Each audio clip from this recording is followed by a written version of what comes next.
Elon Musk has made a really intriguing and intricate hypothesis regarding the construction of the pyramids.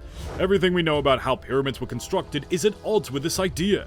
What makes Elon's theory on the participation of extraterrestrial life in this process even more intriguing is that he offers some compelling arguments in support of it.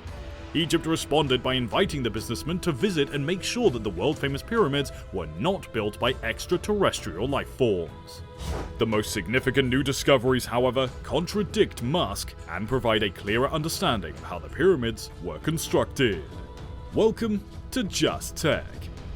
According to conspiracy beliefs, extraterrestrials were involved in this enormous construction endeavor, according to the CEO of SpaceX.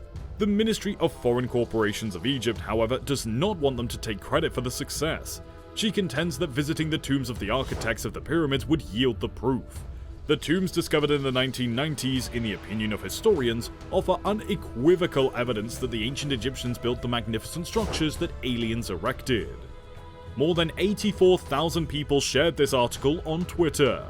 The Minister for International Cooperation in Egypt, Rana al-Mashid, responded on Twitter by declaring that she followed Mr. Musk and loved his work. She gave him support. Instead, take a closer look at the details provided in a quick Arabic video comment posted on social media on the building of Egyptian pharaoh temples. Musk's theory was labeled as a complete hallucination by Egyptian archaeologist Sahih Hawes in response. He declared that he had found the pyramids' tombs, demonstrating to everyone that the builders of the pyramids were Egyptians, not slaves. Musk did, however, offer a link to a BBC history page on the lives of the pyramids in a subsequent tweet. This BBC piece, written by builders, offers a logical account of how it was accomplished. Despite the fact that there are still more than 100 pyramids, the Great Pyramid of Giza in Egypt, which is over 450 feet tall, is the most well-known. The majority of them were used as kings' tombs in Egypt, where they will ultimately rest. The Giza pyramids in Egypt are among the most well-known and iconic buildings on the planet. Of the 7 wonders of the ancient world, they are the oldest and the only ones that are left still standing. They have therefore fascinated and motivated tourists, historians, and numerous others for countless years. How the pyramids were created is the main unsolved question surrounding them. The Great Pyramid was built around 100,000 slaves who toiled continually and were replaced by a new crew every 3 months, according to the Greek historian Herodotus. He was wrong though. The Fourth Dynasty Egyptian king, King Khufu, did not have access to a significant slave population when he oversaw the building of the Great Pyramid. Furthermore, he could not have built a single pyramid at once, even with 100,000 workers. The Great Pyramid was built by roughly 4,000 principal laborers at Giza, according to the majority of archaeologists, despite the fact that each uses a different method to estimate this figure.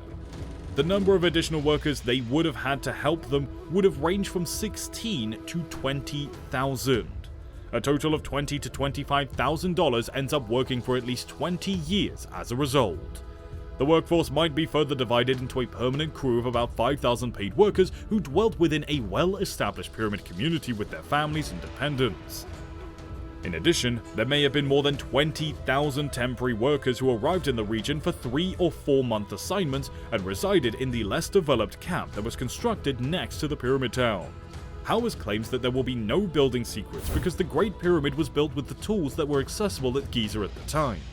The earliest papyri found also boldly depicted movement of massive limestone blocks from the Torah quarry to Giza for the construction of the Great Pyramid of Giza. Hawes thought that the most sensible approach to construction was to move the enormous stones over wooden beam rails that had been greased with gypsum and mud.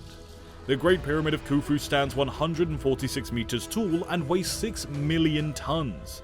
It's made up of 2.3 million pieces of granite and limestone, each weighing up to 80 tons. Nevertheless, the building is nearly exactly level and square, and the blocks are placed so closely together that a piece of paper cannot fit between them. His hypothesis was that the pyramid was probably surrounded by a ramp formed of lime chips, gypsum, and calcareous clay that snaked out of the nearby quarry and covered all of its locations.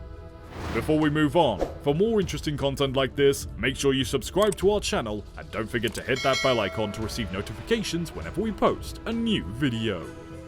To further ensure uniformity of development, the pyramid's construction was guided by a line anchored by several hulls about the size of massive plates that were spaced regularly and parallel to the borders of the pyramid. Since the 1990s, accurate alignment with true north markers have also been added for the diagonals and the central axis of the faces. French architect Jean-Pierre Houdin has focused all of his research on the Great Pyramid, allowing him to come up with the most novel explanation of how the pyramids were actually built. The Great Pyramid was built with the aid of two spiral ramps, according to Houdin. The first was an interior spiral ramp that was used to hoist massive stones, and the second was an exterior spiral ramp that rose approximately 30% of the way. Each ramp in the pyramid finished at a notch that had temporarily left open at its edge, utilizing Houdin's method in this 10-foot square meter open space, 30 of the way to the summit. Each 2.5-ton block was lifted and rotated by a crane before being ready for 8 men to carry out the subsequent internal ramp. In 2008, Bob Ryer, a co-author of Houdin and a National Geographic film team, investigated a mysterious room that might be the beginning of one of those internal ramps, because it contained a notch in the proper location and the internal ramp. The King's Chamber and the Grand Gallery can be explained by Houdin. The most enigmatic interior of the huge pyramid was constructed. A lengthy pulley system was used to elevate the massive granite slabs that covered the King's Chamber through the Grand Gallery. As a result, the Grand Gallery serves as a valuable purpose. Signs throughout, like the hammered holes in the stone, led credence to this notion. It had been claimed that they supported the pulley system. Houdin's hypotheses have a variety of benefits. A team of computer engineers first used this digital technology to test the idea. They verified that Houdin's ideas for the pyramid make mathematical sense and that the internal slope makes sense. The fact that they were able to find evidence of the ramp using a spiral-shaped image extracted from a low-density scan of the pyramid is what is most astounding. They might be what's left of an internal ramp. The most plausible explanation for how the pyramids were built is provided by this hypothesis. There may finally be a purpose for the inside Grand Gallery room, which would seem to have little function otherwise. Another hypothesis developed by Houdin utilizing his architectural model holds that the gallery functioned as a counterweight trolley chute or guide rising the King's Chamber. Granite beams weighing 560 tons allowed for this. The Dassault team and Houdin Breyer have previously demonstrated it. When the beam fractures were first discovered during construction, they were elevated and found to be reasonably safe.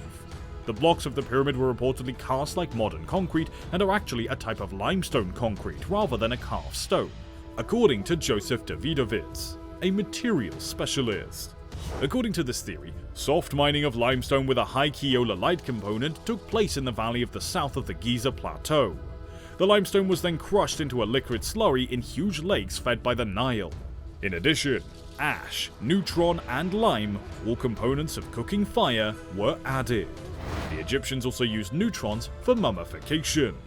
The ponds were then allowed to dry up, leaving a damp, clay-like substance in their place. In reusable wooden molds, this wet concrete was delivered to the construction site. They went through a chemical process similar to concrete hardening after a few days. According to him, the new blocks would have been placed against and on top of the old ones. Using common hand tools, 5 to 10 people could have built 5 blocks weighing between 1.3 and 4.5 tons each in a matter of weeks. This was according to hot-proof testing done on them at the Geopolymer Institution in northern France using equivalent materials. The stone clumping technique is described in stele and additional hieroglyphics. David's approach is rejected by the vast majority of academics, but he admits that the granite stones covering the King's Chamber were carved and weigh much more than 10 tons, but he does offer insufficient rationale for their existence. Geologists closely examined Davidovitz's method and found that his concrete was made from naturally occurring limestone that was taken from the Mercatum Formation. And that is all for today's video. If you liked it, then please give us a big thumbs up. Make sure to subscribe to our channel and hit that bell icon to receive notifications whenever we post a new video. Also, express your valuable thoughts in the comment section below, and feel free to spend some time watching other videos on the channel. Thank you once again for watching, and we'll see you in the next video.